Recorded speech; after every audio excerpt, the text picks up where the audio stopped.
మనందరికీ రోహిత్ శర్మ ఒక బ్యాట్స్మెన్గా మాత్రమే తెలుసు కదా. కానీ అతని ఎర్లీ స్టేజెస్లో అసలు ఎలా ఉండేది అనే దాని గురించి వాళ్ళ చిన్ననాటి కోచ్ అయిన దినేష్ లాడ్ అయితే దీని గురించి చెప్పడం జరిగిందనమాట. అయితే ఫస్ట్ మరి ఇది 1995లో దినేష్ లాడ్ ఒక అకాడమీ స్టార్ట్ చేశాడనమాట.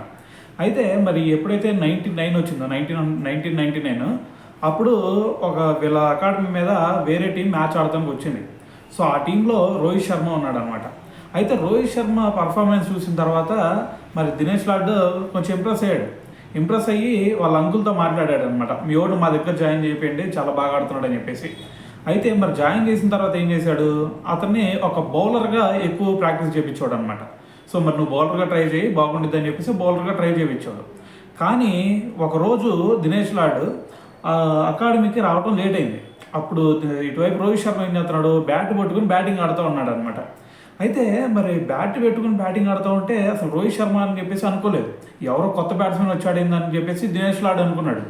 కానీ దాని తర్వాత చూస్తే రోహిత్ శర్మ ఎక్సలెంట్ బ్యాటింగ్ ఆడుతూ ఉన్నాడు అనమాట. అందుకని చెప్పి ఏది చాలా బాగా ఆడుతున్నాడు, బౌలర్గా కాకుండా ఒకసారి బ్యాట్స్మెన్గా ట్రై చేద్దామని చెప్పేసి దినేష్ లాడ్ అనుకున్నాడు.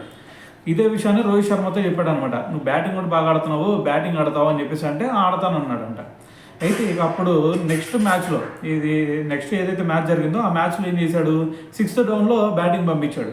6th డౌన్లో బ్యాటింగ్ పంపిస్తే 40 రన్స్ చేశాడు అనమాట. ఇక్కడే ఇంత మంచిగా ఆడుతున్నాడు, ఇంకా టాప్ ఆర్డర్లో పెడితే ఇంకెంత మంచిగా ఆడతాడని చెప్పేసి టాప్ ఆర్డర్లో దించాడు. అయితే అక్కడ కూడా ఇంకా ఎక్సలెంట్ పర్ఫార్మెన్స్ ఇచ్చాడు అనమాట.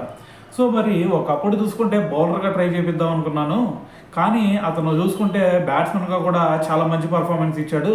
సో మరి ఇదే రోహిత్ శర్మలో ఉన్న ప్రత్యేకత అని చెప్పేసి దినేష్ లాడ్ అయితే దీని గురించి మాట్లాడటం జరిగిందనమాట.